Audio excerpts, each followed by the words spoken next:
So good afternoon, colleagues. I am Azra Blythe Mallett, and I will be presenting the country report on behalf of the National Fisheries Authority, the Ministry of Agriculture, Fisheries and Mining right here in Jamaica. So the National Fisheries Authority was established in 2019 through provisions made under the Fisheries Act of 2018.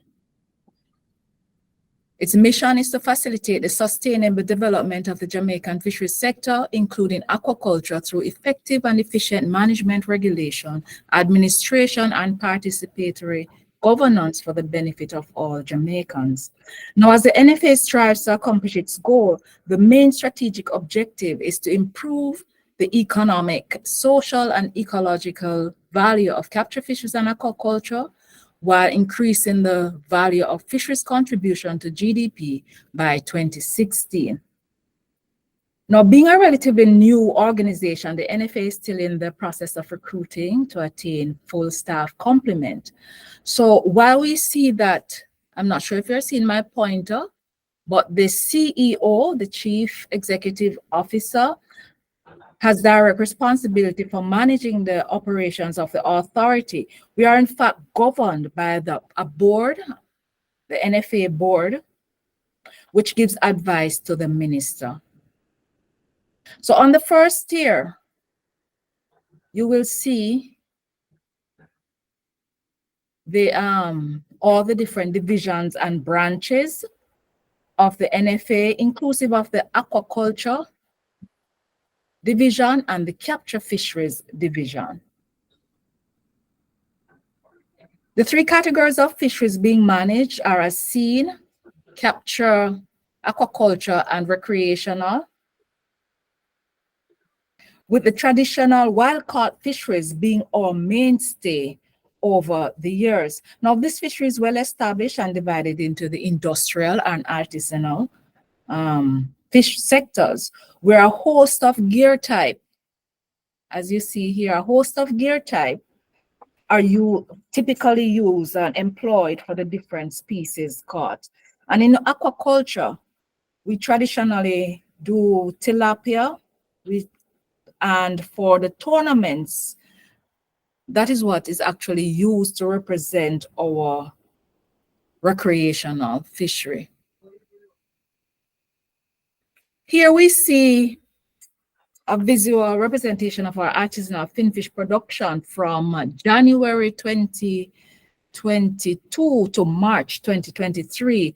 And we can see that reef fish, which is considered to be overexploited, makes up the bulk of the landings. Now, over the last 6 years, our data collection unit has indicated a period of little or no increase in production. Little or no increase in production is seen over the last 6 years, with a slight rebound in aquaculture. However, whilst there is a decrease in capture fisheries, as seen here in blue, which influences the total production seen in red, there is hope for our fisheries sector, as there is a slight improvement in aquaculture production, which is now trending globally. For last year, 2022, Jamaica produced approximately 10,267 tons of fish, which is a small decrease from 2021. And this was produced with a US dollar value of approximately $113 million. And here we see aquaculture producing a little less than 10% of the total estimate, which equates to 5.7% of the US dollar earned. Now, being a nation with a voracious appetite for fish, albeit marine fish, our imports far surpasses our exports, leaving us with a huge balance of trade to satisfy the local demand. Now, even though it is claimed that approximately 40,000 persons are fishing from maybe 10,000 vessels, up to 2022, the National Fisheries Authority issued over 26,000 individual licenses. Now we're talking about from maybe the mid-90s, 1996, thereabouts. And they also had up to 2022, from that time, 8,695 licensed vessels on the books. However, in 2022, which is last year, only 5,687 individual fisheries licenses were issued, and 20% of which were actually renewals. And for vessels, we had 773 vessels licensed for 2022. So of course, here we see that compliance needs to be improved. Now, on the aquaculture side, for 2022, we had 117 farmers registered with 874.6 acres of pond under production. The major vessels involved in fishing are from the industrial and artisanal fisheries. We do, of course, have other carrier vessels and packer boats, but the main types are the artisanal canoes, which may be mechanized or non-mechanized, made from wood or a mixture of wood and fiberglass, and propelled by outboard engines up to 75 horsepower. And the industrial vessels, which are the larger commercial type deck vessels made with steel hull, with a length overall of 25 to 30 meters. For management measures, the National Fisheries Authority is guided by the Fisheries Act of 2018 and a draft Fisheries and Aquaculture Policy Framework for the management of the fisheries. Now, all single species fisheries are managed using limited entry measures, closed seasons, and minimum sizes. Catch quota systems are also in place for queen conch and sea cucumber fisheries. Of course, we also have strategies in place for the sustainable exploitation of the artisanal multi-species reef fisheries. Here, I also must mention the compliance branch within the Fisheries Compliance Licensing and Statistics Division, which is responsible for the planning and implementing fisheries and aquaculture compliance and enforcement programs. Now, mention must be made because this unit has to be commended, because in the last quarter of 2022, there was a 144% increase in inspections to ensure compliance by various stakeholders. So the NFA is governed by a number of local and international laws and conventions, along with various multilateral fisheries agreements. However, the main piece of legislation that provides a framework for sustainable management of the fisheries activity in Jamaica is the Fisheries Act of 2018. Now, this act has really strengthened management, fisheries management. It has increased the maximum fines for offenses and has also included new categories of license and the required conditions to obtain these licenses.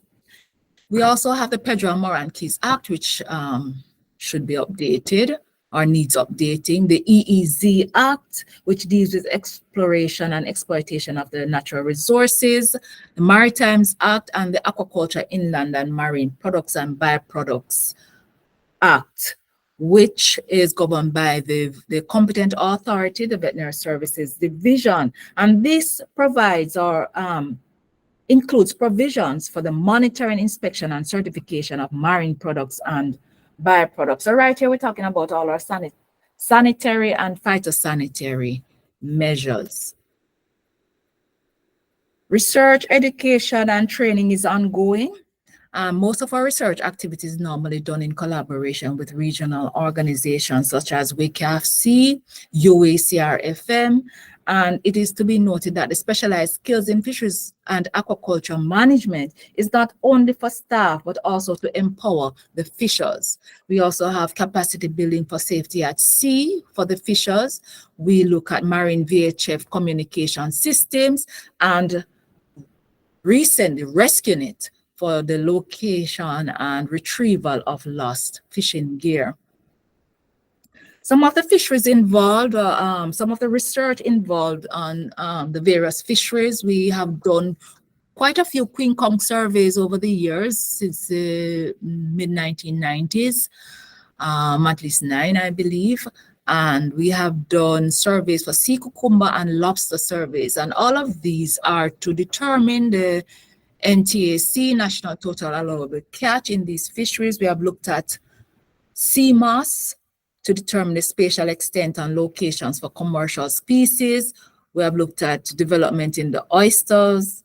And for aquaculture, we have looked at local waste or rendered material to provide feed solutions to pond fish. And we have been looking at local production of basa. Over the past 20 years, we have had some key developmental trends, and in no particular order, I have a few listed here. We must, however, highlight the increased support for fisheries conservation and habitat restoration, which has been huge for us with the network of sanctuaries established and the artificial reefs and coral replanting that has been done. And of course, we have always been promoting good corporate and fisheries governance. Future projections, a number of those are listed. Online licensing and registration systems are one of the most exciting upcoming projections that we have. We also have blue economy initiatives, and I must mention the fisheries aggregating devices and promoting climate resilience fishing practices, and of course, increasing our fisheries contribution to GDP by 50%. As with most are, if not all, small island developing states, we have a number of challenges. A few are listed here: lack of dedicated low-cost financing, inadequate infrastructure, underdeveloped value chain, lack of trust by stakeholders, non-compliance, and we cannot leave out climate change. With challenges, there may become opportunities, and here we have some listed: the growth in aquaculture and capture fisheries, with the expansion of tilapia, mariculture, and ornamental fish, and of course, other non-traditional species, commercialization of oysters and other food species, fishery-based ecotourism, access to global markets, and we are particularly proud of our disease-free status, so we must make mention of that, increasing opportunities for other markets, and of course, increasing our financial viability by revamping our fees. So lots doing and lots to be done. Thank you. It was very well put. Thank you very much.